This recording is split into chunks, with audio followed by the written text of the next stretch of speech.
కొన్ని సమయమునందు సత్యము చెప్పుటకు కొన్ని ప్రమాదం అవుతుంది.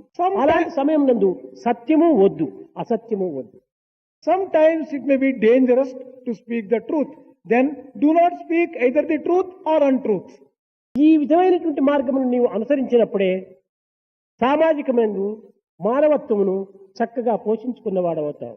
When you observe these rules, then you would have lived a happy life in the society. ఈ ఇంద్రియములు మహాశక్తివంతమైనటువంటివి. Sense organs are very powerful. సమస్త సుఖదుఖములకు ఈ ఇంద్రియములే మూల కారణము. They are the root cause for all the joys and sorrows. కనుక ఈ ఇంద్రియములను యొక్క సత్యాన్ని గుర్తించి దీని రూపనామమును చక్కగా అనుభవించి తదుపరి దీని సరియైన మార్గంలో ప్రవేశపెట్టుటకు తగిన కృషి చేయాలి. Understand the secrets and the subtleties of the sense organs. After understanding, use them properly, and thus you will be able to be happy.